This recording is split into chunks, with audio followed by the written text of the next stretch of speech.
tema firman Tuhan pada hari ini adalah mengenal Tuhan dengan benar. Ya, mungkin ada banyak saudara, Bapak Ibu yang berkata, saya itu udah kenal Tuhan loh Bu, saya itu udah puluhan tahun jadi Kristen loh Bu. Ya, tetapi saudara, yang sedikit orang yang mengenal Tuhan dengan benar. Saya mengucap syukur, ya, di tengah masa pandemi 2 tahun, ketika pandemi pertama terjadi, ya, saya tadi sedikit bersaksi kepada Bapak Gembala. Ya, awalnya di bulan Februari yang lalu, tepatnya sebelum pandemi itu, saya sudah membuka gereja, saudara. Ya, berdasarkan, ya, ngobrol dengan banyak teman-teman pendeta, ya, sudah waktunya ibu mengembalakan Bu. Ya, ayo buka gereja, iya, kayaknya sudah waktunya. Tapi sekali lagi, saya bukan tipe orang yang hanya mendengar omongan orang, walaupun dia pendeta sekaliber besar apapun. Kita harus percaya Tuhan punya rencana pribadi atas hidup kita. Amin Bapak Ibu. Ya, jangan taruh imanmu pada pendeta sebesar apapun dia, tapi taruh imanmu pada Tuhan. Sebab Tuhan itu sanggup menuntun kita pribadi lepas pribadi. Ya, dengan dukungan beberapa orang teman, bahkan hamba Tuhan, ayo buka gereja Bu. Ya, saya pikir itu juga sesuatu yang positif, dan sebagai hamba Tuhan ya memang tujuannya bakalan ke sana. Kami berdoa. Akhirnya saya bilang, ya, seperti yang dulu saya juga saksikan di sini ya, ketika belum pandemi itu, ya Pak, saya ini sedang bergerak di YouTube, nggak tahu nih Tuhan suruh cepet-cepet ambil alih media untuk YouTube, untuk pelayanan, untuk pekabaran Injil. Tanpa saya tahu apa yang akan terjadi, kan kita semua nggak tahu. Ternyata ketika pandemi terjadi, ya semua nggak boleh beribadah. Ya, dan akhirnya orang semua cari di YouTube, saudara. Saya ingat sekali sebelum pandemi itu, subscriber saya hampir mencapai 50.000. Ya, hari ini hampir 500.000.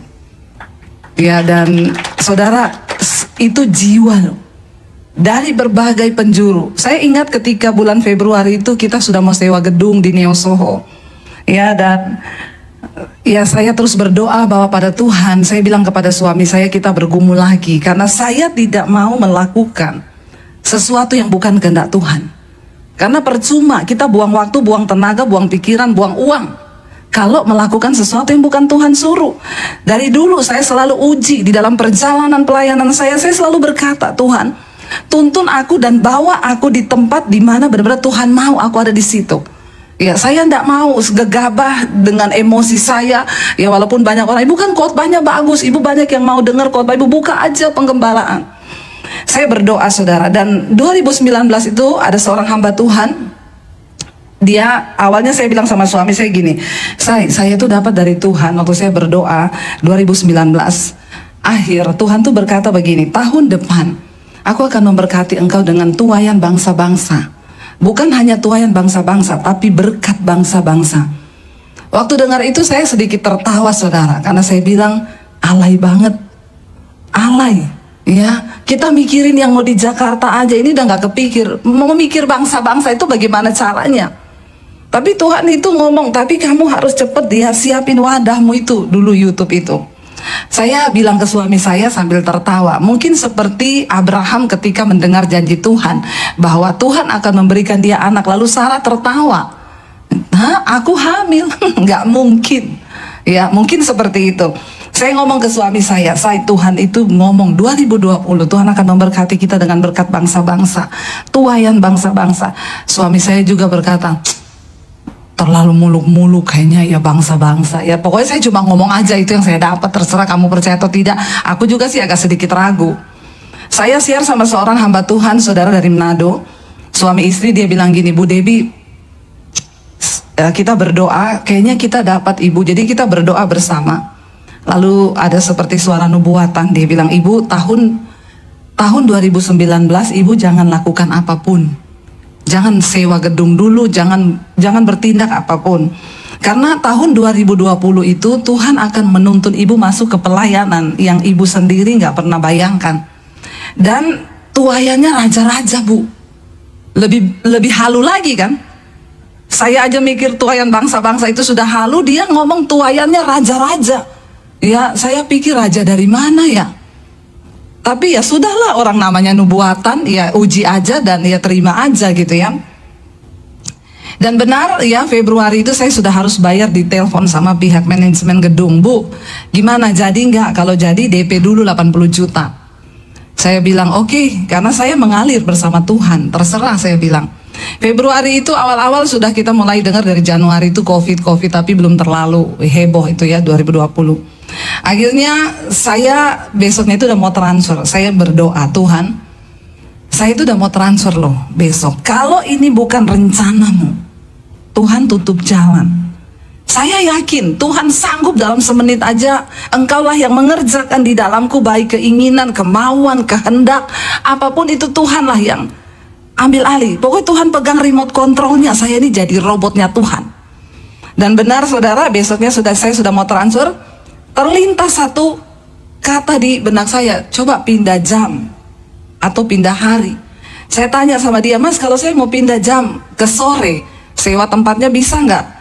Bu, nggak segampang itu, karena pindah jam, pindah hari itu kita juga biayanya berbeda.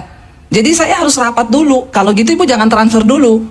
Ya, ibu tahan dulu, tunggu kita transfer, ada keputusan harga baru ibu transfer. Oke.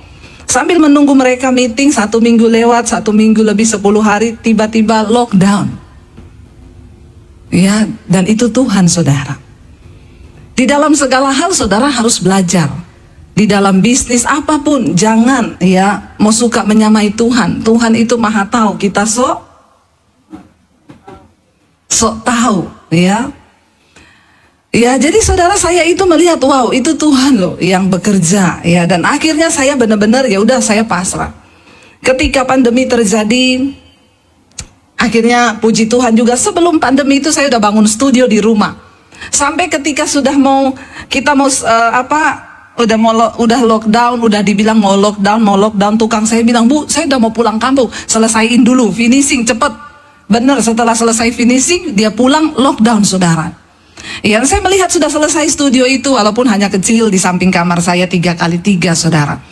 Ya, dan dari situlah tiba-tiba ketika lockdown semua ketakutan, mayat-mayat di syuting TV di mana-mana bergelimpangan, jemaat ketakutan, gereja nggak boleh buka. Jadi saudara bisa bayangkan, di saat jemaat membutuhkan, tapi ya gereja sudah tidak bisa beribadah. Padahal kan kita butuh Tuhan hari-hari itu.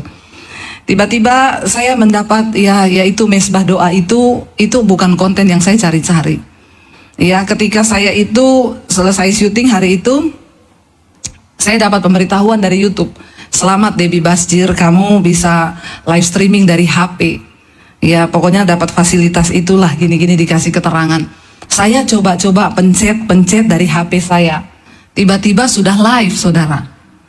Udah keluar di YouTube, saudara. Lalu orang udah masuk, Shalom Bu, kita mau ngapain Bu? Apa yang sedang terjadi ya Bu? Ini orang mati di mana-mana Bu, udah mau kiamat Bu. Saya bingung, suami saya di ujung ini, itu live, matiin.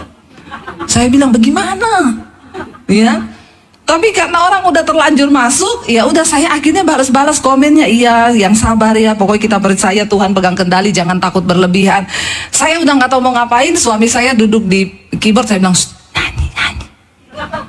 Ya, lalu akhirnya dia mulai main lagu, saya nyanyi cuma dari HP, saudara. Akhirnya nyanyi, ya saya nyanyi, jemaat semua mereka itu ya udah kirim gambar logo, nangis semua. Yang ikut malam itu ribuan awal pandemi 2020. Dari situ mereka bilang, Ibu besok lagi ya Bu, kita berdoa ya Bu. Lalu besoknya kita doa lagi jam 8 sampai hari ini saudara. Cuma 2 kali bolong saya. Ya, bahkan waktu saya kena COVID, saya satu keluarga itu bintang 2 COVID. Jadi 2 kali kena COVID di awal November sama di bulan Juni yang kemarin yang pas Delta tinggi-tingginya itu banyak orang meninggal. Itu kami kena lagi dan memang saya berdoa, Tuhan, kalau Tuhan mau izinkan saya kena, enggak apa-apa. Kalau itu untuk bersaksi bagi kemuliaan namamu, ya, tapi jangan mati Tuhan. Saudara, ya jangan terlalu takut lah. Kenapa? Saya percaya, saudara tahu nggak, di masa pandemi itu, masa pandemi ini, sudah ada satu jumlah tertentu memang yang harus dipanggil. Jadi kita mau ngumpet kemanapun, kalau waktunya kembali ke rumah Bapa, ya itu kan sebuah keuntungan kata firman Tuhan, amin. Mati itu untung kan, amin. Amin itu kayak tidak yakin. Ya, kalau aku hidup, aku mau hidup bagi Kristus, tapi mati itu sebuah keuntungan. Makanya saya nggak mau takut berlebihan, saudara. Saya bilang, Tuhan kalau Engkau izinkan saya kena, enggak apa-apa. Kalau itu untuk kesaksian. Makanya yang bulan Mei akhir kami kena itu, saya belum tahu itu Delta karena belum top Delta itu. Ternyata setelah kita kena, saya dan suami, yaitu suami saya hampir lewat, saudara. Karena yang Delta itu dia menyerang pencernaan. Ya bukan batuk, tapi muntah terus suami saya. Karena kakak ipar saya meninggal di Solo kena Delta. Dan kita pergi lihat. Ya, dan istrinya peluk-peluk saya, saudara, nangis. Saya nggak tega, saudara. Bagaimana waktu dia meninggal itu, memang suaminya meninggal di rumah sakit. Mereka satu keluarga positif. Cepat sekali, umur 48 tahun, nggak ada sakit bawaan. Ya, lalu akhirnya suaminya langsung dikuburkan dari rumah sakit. Kita sudah komitmen, kita nggak akan pergi lihat mereka di rumah. Karena kan lagi positif. Suami saya ditelepon dari tetangganya, kakaknya, kamu nggak kesini, kenapa? Ini kakakmu tuh udah nangis di jalan, guling-guling, nggak ada yang lihat loh. Itu orang cuma intip dari jendela, saudara. Nggak ada yang datang, semua takut.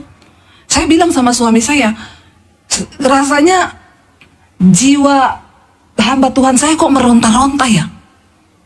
Kita melihat kayak begini nih, bagaimana gitu ya? Di saat orang butuh kekuatan. Saya bilang, ayo antar saya ke sana. Saya tidak mencobai Tuhan loh ini. Tapi kayaknya ini waktu yang tepat untuk kita kasih dia penghiburan. Dia nggak terima, saudara, suaminya meninggal. Akhirnya suami saya bilang, yaudah saya antar ya. Tapi saya nggak mau masuk. Kamu aja yang masuk. Dalam hati saya, kalau saya ketularan kan kamu juga mesti ketularan.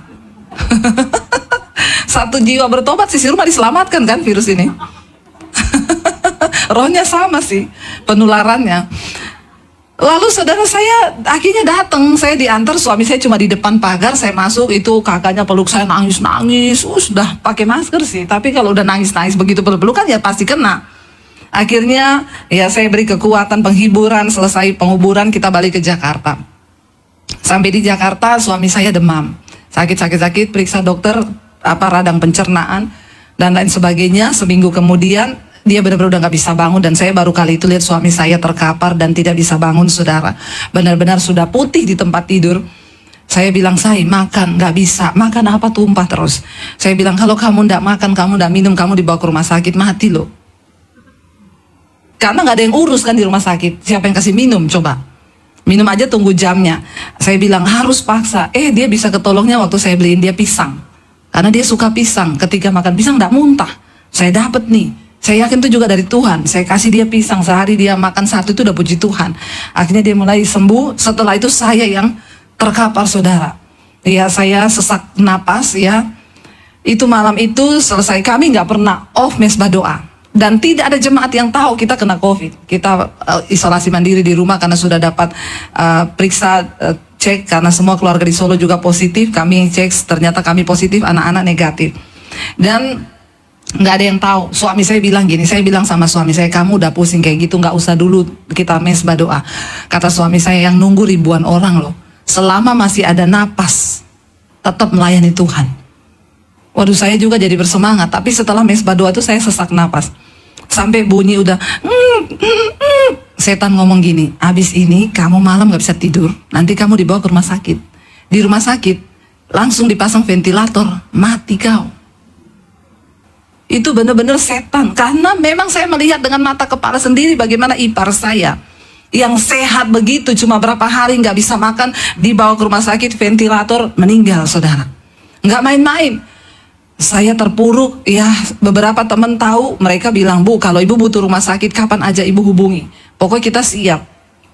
Waktu itu juga obat-obat belum terlalu mahal, kita kenanya itu akhir Mei. Setelah Juni itu baru meledak itu Delta, saudara, nggak ada rumah sakit.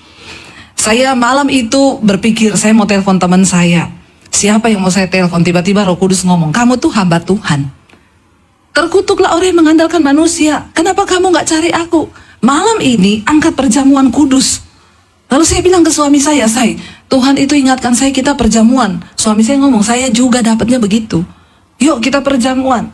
Kita perjamuan, taruh iman, percaya itu adalah darah Yesus. Segala kutuk, virus, apapun sudah dipatahkan di atas kayu salib. Lalu kita berjamuan malam itu, saudara tahu, malam itu selesai perjamuan, napas saya kebuka, plong, nggak ada sesak. Lalu Jam 2 malam saya batuk, saudara. Tiba-tiba tengah malam saya terbangun batuk. Saya rasanya pengen muntah. Saya lari ke toilet itu. Semua riak keluar malam itu. Dan besoknya saya sembuh. Itu Tuhan luar biasa. Akhirnya saya bersaksi itu di channel YouTube saya. Saya bersaksi. Saya tanya sama Tuhan. Tuhan, kita ini hamba Tuhan loh. Kenapa kena lagi nih? Maksudnya 1 kali udah cukup lah. Nggak usah sampai 2. Tuhan jawabnya ini varian baru. Jadi kamu mesti rasa supaya kamu bisa bersaksi. Nah kalau kamu nggak rasa bagaimana kamu bersaksi? Itu orang takut banget Delta waktu itu. Ya akhirnya saya bersaksi. Dan saudara tahu, jemaat Mesbah Doa yang waktu itu sampai kehilangan, sampai tidak ada rumah sakit kan, mereka praktekkan perjamuan kudus. Sampai ada satu bapak, dia sudah panggil istrinya, dia bilang gini, saya sudah nggak bertahan malam ini, sudah nggak kuat. Saya cuma mau kasih tahu kamu ada asuransi ini, pokoknya ini buat anak-anak. Istrinya juga udah nangis karena mereka satu keluarga COVID waktu itu Delta. Istrinya tiba-tiba ingat, dia bilang, "Pah, kan Bu Debbie bersaksi mereka perjamuan sembuh. Kalau Papa masih kuat, ayo pimpin perjamuan malam ini." Lalu dia imannya bangkit, mereka perjamuan malam itu. Saudara, sama persis, malamnya dia muntah-muntah, riaknya keluar semua, dan hari itu dia disembuhkan. Saya mendengar banyak kesaksian, bahkan dari luar negeri, di Amerika, satu keluarga itu mereka melakukan perjamuan dan mereka disembuhkan. Itu nggak ada rumah sakit. Makanya saya mau berkata saudara, ya jangan sampai ketika ya keadaan di sekeliling kita rasanya begitu, lalu kita nih kehilangan iman, kehilangan rasa percaya kepada Tuhan. Sampai ketika ya saya melihat bagaimana pertolongan Tuhan dari segala sisi, dari segala aspek kehidupan kami. Saudara tahu ketika awal pandemi itu, saya semua jadwal cancel.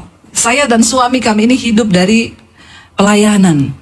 Nggak ada pelayanan sama sekali. Ya saya bilang sama suami, ini kita nggak tahu mau hidup bagaimana. Tapi mungkin yang terburuk kita jual rumah Jakarta, kita pulang Solo. Satu hal saya bilang, Tuhan, saya tidak akan menyalahkan Tuhan. Tapi saya bersyukur ada rumah yang masih bisa dijual. Dulu kan nggak ada yang bisa kita jual. Sekarang ada rumah itu puji Tuhan, haleluya 12 kali kan. Yuk, kenal Tuhan dengan benar yuk. Seringkali orang itu udah punya rumah, udah punya aset nih 10-20, hilang satu, bersungut-sungut stres. Dia lupa mensyukuri yang masih ada. Dan saya bilang, saya bersyukur ada yang bisa dijual. Ya, dulu yang mau dijual apa? Nggak ada. Emas aja saya punya sih emas 70 kilo, Mas Daniel. Ya, tapi kan beda saudara. Ya, Mas Daniel tuh makin berat, makin turun harganya. Kalau emas murni itu kan makin naik juga harganya. Nah itu bedanya saudara. Lah nggak ada yang bisa dijual dulu. Sekarang bersyukur Tuhan ada rumah. Anak saya lagi udah kayak gitu, Mami aku kuliah loh, nih nanti masuk tahun ini. Nah ini keadaan begini, nggak usah dulu mimpi jadi sarjana, nggak tahu ke depan mau bagaimana. Itu juga tidak menentukan masuk surga nak. Saya mau menghibur diri saudara. Tapi saya iseng tanya dia, berapakah kira-kira pendaftaran 70 juta kuliah? Aduh, semakin tidak ada harapan saya bilang, nggak usah dulu. Tapi kalau Tuhan berkehendak, nggak ada yang mustahil. Di tengah masa pandemi, yang ada hanya ucapan syukur. Ya, kalau saudara punya tabungan di bank, punya deposit di bank, wah, nyaman aja nikmati pandemi. Ya, tetapi saya percaya memang pandemi kemarin itu pemurnian. Iman benar-benar sedang diuji dan dipertaruhkan. Akhirnya saudara saya cuma bilang sama suami, ya kita siap-siap saja. Semoga ada yang beli, tapi aku tahu Tuhan tuh nggak pernah terlambat. Pasti dia kirim pembeli tepat pada waktunya. Di tengah masa pandemi saya nggak tahu mau ngapain. Tiba-tiba saya pengen ngelukis. Saudara sudah dengar kesaksian saya itu kan?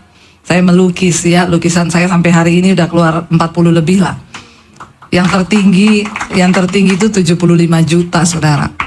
50 juta, 25 juta, Tuhan itu, yaitu tadi, kau lebih tahu yang terbaik bagiku, kau lebih sanggup pulihkan hidupku, makanya jangan so tahu. Saya melihat dari situ ketika memang anak saya harus masuk kuliah butuh 70 juta, ada yang beli lukisan saya 70 juta, sampai saya WA, kayaknya salah transfer ini, kelebihan 01, dia bilang, enggak Bu, itu yang Tuhan taruh di hati saya, dan itu pas untuk bayar kuliah anak saya. Setelah itu saudara saya tidak tahu bagaimana Tuhan sanggup membalikkan keadaan. Yang tadinya kami berniat jual rumah. Saya mau bersaksi hari ini, saya malah beli rumah lagi. Dan bukan cuma Raffi Ahmad bangun studio, saya lagi bangun studio hari ini. DBTV, saudara. Bukan hanya itu, di tengah masa pandemi, Tuhan memberkati kami. Dan kami bisa bangun 15 gereja di desa. Itu yang paling wow. Apa yang tidak pernah kita pikirkan, itu yang Tuhan sediakan. Siapa coba dengan hitungan matematika kayak apa kita bisa memikirkan semua yang Tuhan buat? Saya aja kalau merenung sampai sama suami saya itu tiap hari di rumah cuma gini, Tuhan itu yang cuma gitu, udah nggak ada kata-kata, saudara. Benar-benar melihat apa yang dia buat itu benar-benar cuma bikin kami kagum benar-benar ya. Dan hari ini bagaimana kita bisa mengalami janji Tuhan, bagaimana kita bisa mengalami pemeliharaan Tuhan? Mari kita mengenal Tuhan dengan benar. Saya bersyukur lewat mesbah doa saya setiap malam, yaitu yang ikut 50.000, 70.000, saudara. Saudara bisa bayangkan kita butuh gedung gereja sebesar apa? Menampung 70.000 itu, dan itu 70.000 itu satu channel, satu akun YouTube itu yang nonton satu keluarga. Ya, saya cuma bisa melihat Tuhan itu, dan mereka tuh bersaksi, Bu, dulu saya ini jadi Kristen puluhan tahun, Bu, tapi saya baru mengerti kebenaran. Ternyata ada begitu banyak orang jadi Kristen puluhan tahun tapi nggak ngerti. Ya, mereka cuma datang, duduk, diam, pulang, denger. Karena itu mereka, nah saudara, bagaimana kita bisa memahami Tuhan dengan benar? Nah, paradigma kita harus benar-benar masuk. Saya pernah nyampaikan di sini kalau nggak salah dulu. Saya bilang kita tuh ya waktu itu ya Pak Niko, Pak Gembala menyampaikan tentang dimensi baru. Saudara ingat dulu? Ya, saya sempat berkata kalau nggak salah di tempat ini, untuk memasuki dimensi Tuhan, jangan pikir itu enak. Dan itu seperti roket yang sedang diluncurkan keluar angkasa. Ketika dia harus menembus gaya gravitasi bumi atau atmosfer bumi, itu dia membutuhkan extra power, benar-benar kekuatan yang dahsyat. Bahkan yang tidak kuat meledak di tengah jalan. Tetapi ketika dia sudah menembus gaya gravitasi bumi, dia udah tinggal mengorbit, saudara, melakukan semua tugas. Saya ingat banget, saya pernah sampaikan di sini, memasuki dimensinya Tuhan itu seperti itu. Waktu engkau mau mengenal Tuhan dengan benar, roket itu ada daya tarik. Waktu dia mau menembus bumi kan ada gerakan, ada tenaga yang mau melemparkan dia ke bawah. Waktu engkau pengen mengenal Tuhan dengan benar, iblis tuh nggak pernah mau tinggal diam. Ada satu kuasa yang akan terus berusaha menarik, mungkin lewat ketakutan, kekhawatiran, masalah. Tapi dekatkan diri dengan Tuhan, kenali Tuhanmu dengan benar, kenali cara kerja Tuhan. Terlalu rugi kita hidup singkat di dunia, kita nggak mengalami Tuhan, saudara. Kita nggak mengalami janji-janji penyertaannya. Bagaimana Tuhan berkata, aku akan menyertai kamu, aku akan memberkati kamu. Terlalu banyak janji yang banyak orang Kristen tidak mengalami. Makanya saya dapat orang-orang datang konseling, Bu, kenapa suami saya dapat suami kayak begini, Bu? Ya, suami saya itu begini. Ya, ibu tolong doakan suami saya supaya dia bertobat. Nih salah satu yang saya bilang harus dirubah nih. Ibu harus kenal Tuhan dengan benar dulu ya. Jangan titip doa suamimu sama saya. Saya tidak mungkin menangis buat suami ibu. Hello? Saya tidak cinta suami ibu. Nggak mungkin saya berdoa untuk suami ibu sambil menangis, Tuhan berkati Tuhan. Iya, siapa? Kita pakai nama siapa yang bagus? Yang tidak ada di sini lah namanya ya. Nggak mungkin kan saya, Tuhan berkati James, Tuhan. Saya bilang sih nggak mungkin berdoa begitu, ibu. Apalagi kalau suami saya lewat, dia dengar saya menangis buat James, rumah tangga kami bisa terguncang gara-gara saya doakan suamimu. Jangan titip doa. Jangan tulis formulir doa. Biar mau dibawa ke Israel sekalipun, ayo berubah, punya cara pandang yang benar terhadap Tuhan. Kalau engkau tidak datang sendiri kepada Tuhan, engkau nggak bertobat, dan engkau tidak hancur hati di hadapan Tuhan, gak mungkin engkau bisa melihat penyertaan dan pembelaan Tuhan. Saya ajarkan itu di Jemaat Mesbah Doa. Jangan cari pendeta. Nggak ada pendeta yang terlalu sakti untuk menangisi keluargamu di hadapan Tuhan. Doa seperti apa yang bisa menyelamatkan orang? Doa seperti apa yang bisa menggoncang pintu sorga? Doa yang lahir dari iman yang benar, dengan hancur hati engkau nangis di hadapan Tuhan. Kenapa saya bilang jangan bawa sama saya? Ada orang-orang Kristen, Bu, tolong doakan. 1, suamiku namanya Tony. 2, anak saya Desi. 3, ini. Saya bilang, emang saya pendeta apaan? Dipikir kita ini makelar. Mau masuk surga? Nggak bisa, saudara. Ayo kita punya pengenalan yang benar akan Tuhan. Supaya hidupmu tuh nggak sia-sia, imanmu tuh nggak sia-sia, pengenalanmu akan Tuhan tuh nggak sia-sia. Ya, nggak ada.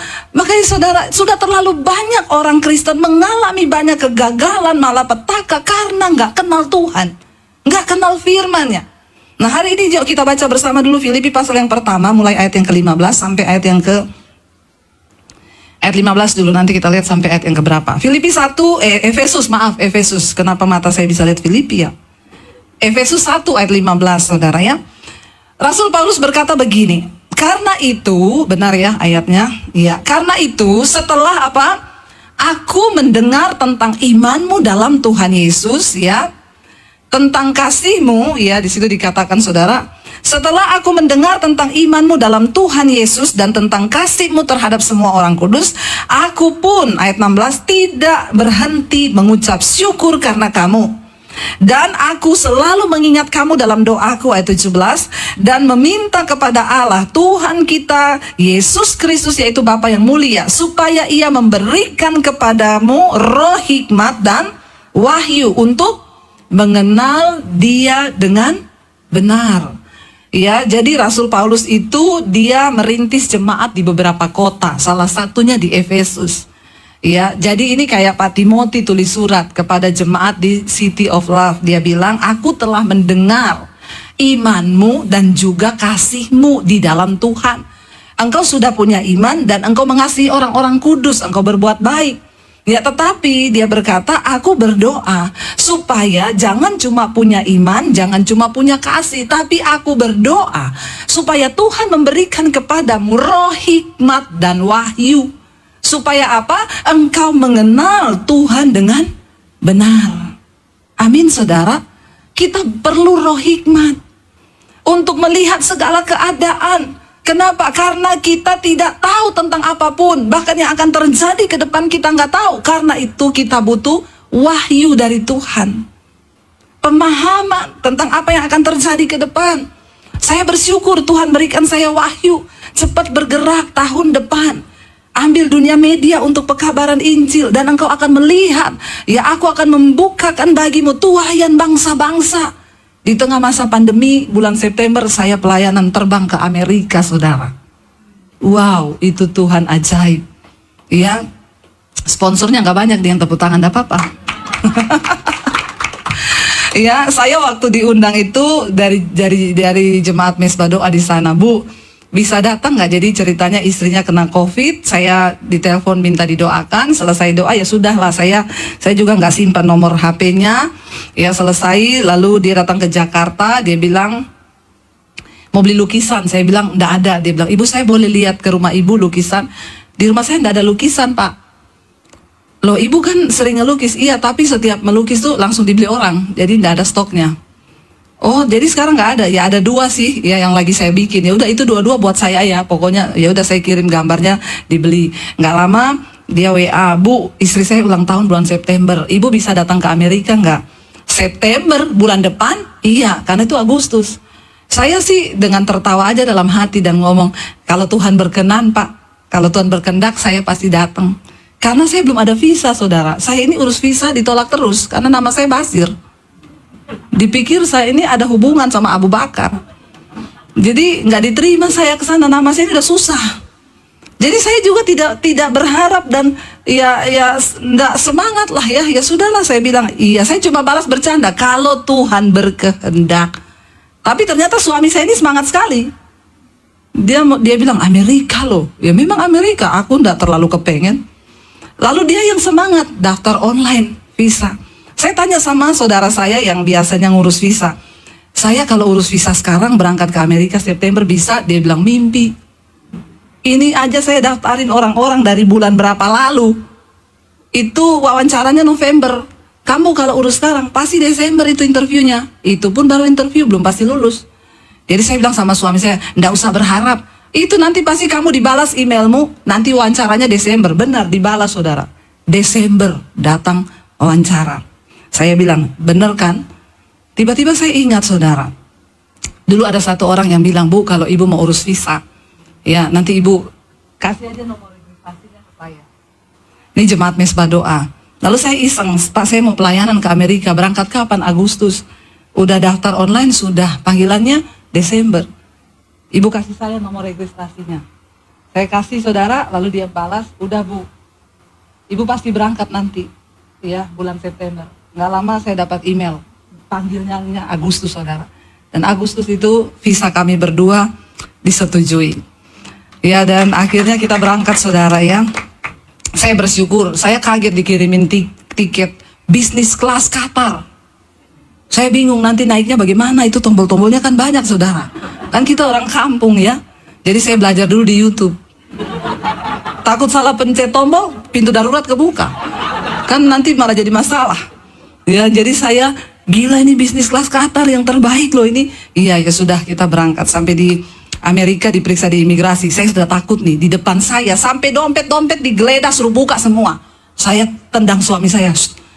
Aduh, ini kenapa ya? Nggak tahu. Kita kalau diperiksa sampai kayak gitu gimana ya? Ya udah pokoknya Tuhan menuntun lah. Begitu kita gilirannya dipanggil, ditanya kerjaannya apa? Saya bilang YouTuber.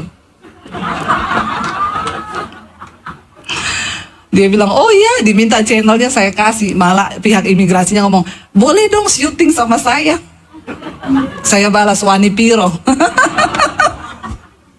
Ya, lalu suami saya ditanya, dia ini konten kreator saya. Kita di sini mau syuting, mau bikin video. Oke, nggak diminta apa-apa, nggak ditanya apa-apa, langsung masuk. YouTuber. Tuhan itu ajaib.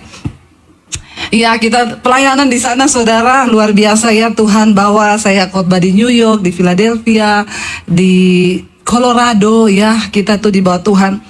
Yang luar biasa di sana saya dapat pengalaman naik private jet. Bukan mau sombong loh ya. Karena nggak semua orang bisa dapat kesempatan begitu. Ini bukan soal kaya atau tidak, benar nggak saudara? Saya pikir cuma Syahrini loh yang bisa loh. Ternyata Tuhan tuh kasih kita kesempatan. Ya waktu itu saya juga bilang, Pak nggak usah Pak pemborosan, nggak apa-apa Ibu Debbie, Ibu nikmati aja. Kayaknya kita ini terlalu berlebihan loh. Tiketnya bisnis kelas, sampai di sini naik private jet. Dia bilang Ibu itu hamba Tuhan kelas internasional loh.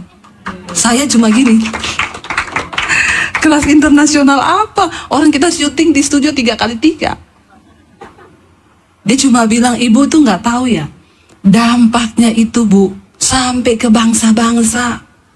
Tuhan itu ingetin saya, ini loh yang aku bilang, kamu akan aku berikan tuayan dan berkat bangsa-bangsa. Saudara tahu saya khotbah di sana, orang terbang 6-7 jam dari negaranya masing-masing datang. Cuma untuk ketemu Ibu Debbie dan bersaksi. Saya mengalami perubahan hidup Bu, di tengah masa pandemi. Saya diubahkan Tuhan. Dulu saya pemarah, tersinggungan. Dulu saya berantem sama suami. Tuhan ubahkan saya, makanya saya pengen ketemu Ibu. Wow, saya melihat bagaimana saudara. Jadi bayangkan saya mau naik kapal aja, mau ke Liberty, itu ada yang kenal saya, padahal udah pakai masker, pakai topi. Ibu Debbie Basir ya? Kok tahu? Iya Bu, saya tiap malam nonton YouTube, minta foto di toilet di mana, orang tahu. Saya baru tahu, justru baru tahu saya. Kan selama ini saya tidak merasa jadi hamba Tuhan. Kayak tadi Bapak bilang, Bu Debbie kan hamba Tuhan, besar badannya Pak. Karena saya tidak merasa saudara, kita cuma syuting di depan kamera. Memang yang nonton 70.000, bahkan khotbah saya ada yang udah jutaan sekarang. Jadi saya tuh baru menyadari, baru nggak ternyata, wow, apa yang Tuhan buat, apa yang Dia ucapkan, wahyu yang Dia sampaikan, itu benar-benar terjadi. Saya diundang ke Makassar pelayanan. Habis itu saya bilang, ditanya, Ibu mau jalan-jalan ke Toraja nggak? Mumpung di Makassar Bu, kita lari ke Toraja. Oke, saya ke Toraja saudara. Saya nginep di satu hotel, yang punya hotel tahu kalau saya datang. Ibu Debbie nginep di hotel saya ya? Iya. Ibu cuma datang jalan-jalan? Iya. Ibu, di sini jemaat Mesbah Doa banyak, jangan cuma jalan-jalan, Ibu bikin ibadah ya. Saya bilang, ini kan masih pandemi Bu, nggak apa-apa, kita nanti prokes Bu ya. Saya atur tahun lalu saudara. Ya ibu atur aja, saya kasih waktu pokoknya jam 10 setelah itu, karena saya ini mau jalan-jalan ibu, bukan mau pelayanan. Iya, jadi saya pikir oh dia cuma atur, orang datang kita doa bersama pulang. Saya habis pergi foto-foto, ngejar matahari terbit di negeri di atas awan di Toraja. Balik ke hotel, ini kok kayak ada KKR. Saya bilang suami saya, kayaknya ini pernikahan.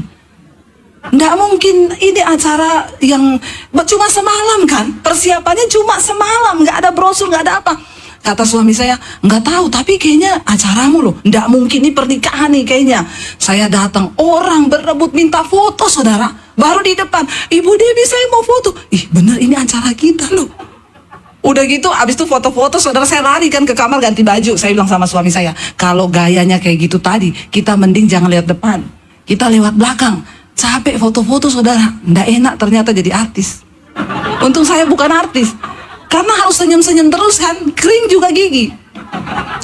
Saya bilang sama suami, kita lewat belakang, jangan lewat depan. Lewat belakang saudara, lewat belakang-belakang, lewat kamar mandi, lewat pinggir-pinggir. Tukang kebun, tukang sampah, itu kan di Toraja banyak orang Kristen. Lagi nyapu, lagi cabut rumput, lagi mengut sampah. Ibu Debbie boleh foto nggak? Saya gini, waduh lolos dari sana, kena di sini juga kita. Tapi ya sudahlah, berarti berkatnya mereka, karena mereka nggak mungkin berdiri di sana. Saya langsung, semua bareng langsung ya, langsung nggak usah satu-satu ya. Lari semua, lepas sapu, lepas. Tuhan tuh ngomong, lu lihat apa yang aku buat. Dan mereka itu datang menangis saudara. Ibu saya bersyukur bu, saya ini tadinya Kristen yang tidak mengerti. Saya merokok, saya minum, tapi setelah saya ikut mesbah doa, hidup saya diubahkan bu. Saya sekarang hidup takut Tuhan, rumah tangga kami dipulihkan. Itu yang membuat saya menangis saudara. Apa yang tidak pernah saya pikirkan, ternyata sebegitu Tuhan tuh bekerja luar biasa. Ini saya udah ada permintaan ibu, Februari ibu bisa datang ke LA, ada 100 gereja yang menanti ibu di sini. Saya bilang 100 gereja, berarti saya berapa tahun di sana? Nggak usah tahun bu, nanti kita kumpulin beberapa gereja yang dekat itu, kita bikin KKR, kita sewa satu gedung dari berbagai gereja. Waktu saya di Toraja itu masuk di ballroom hotel, saya lihat saudara, hati saya itu terharu. Orang datang itu penuh, padahal udah prokes ya. 500-an satu malam toh itu lewat WA. Dan yang membuat saya bersuka cita, dari berbagai gereja Katolik, gereja Toraja, GBI, bersatu kita berdoa bergandeng tangan memuji Tuhan. Tuhan tuh bilang, ini loh pelayanan yang aku buat untuk kamu. Jadi setelah ini kita akan bikin mesbah doa keliling ke kota-kota. Kita berkati Makassar, kita berkati Manado, kita berkati kota-kota. Saya melihat apa yang Tuhan buat. Saudara, kenapa kita butuh mengenal Tuhan dengan benar? Minta roh hikmat dan wahyu dari Tuhan. Kenapa? Tuhan itu punya rencana secara pribadi-pribadi lewat hidup kita.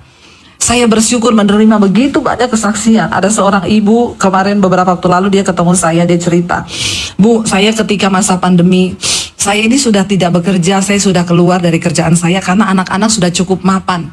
Mereka meneruskan di bidang properti bu. Tetapi ketika kemarin pandemi itu terdampak, ibu tahu sendiri properti lesu, anak-anak saya terjebak hutang.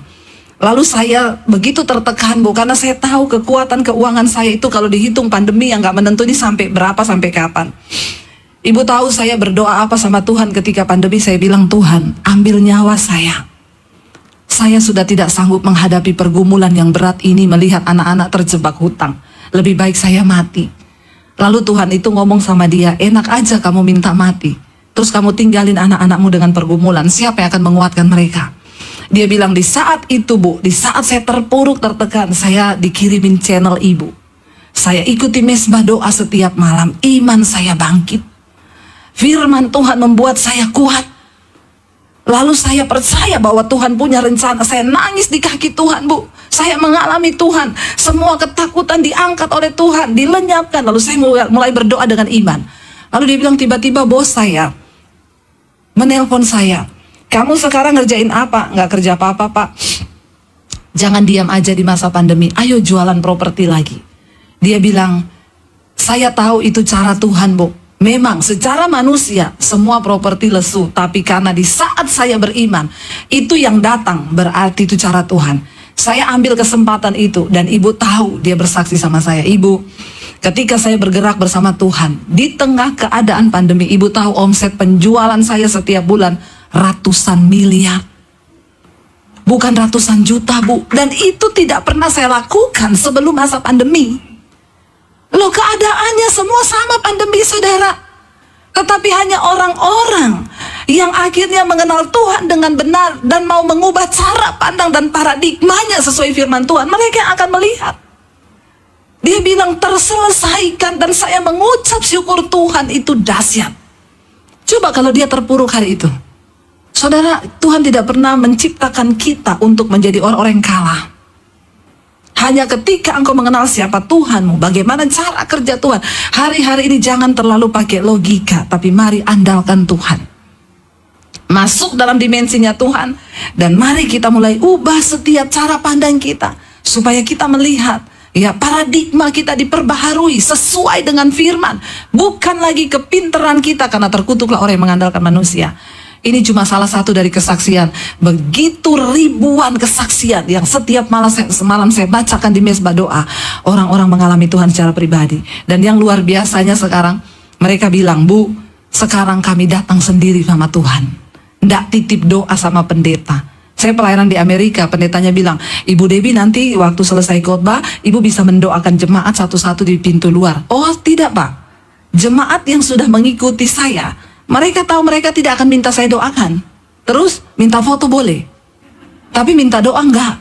Dan benar, saudara, ya, pendetanya sampai kaget. Loh, kok bisa, Bu? Yang datang itu, Bu, saya ini sebenarnya banyak pergumulan, tapi enggak boleh minta doa ya, Bu, harus doa sendiri. Pinter. Datang sendiri sama Tuhan. Kenapa? Kita semua punya hak istimewa. Dan Tuhan itu mau ketemu saudara secara pribadi, karena dia yang terlebih tahu.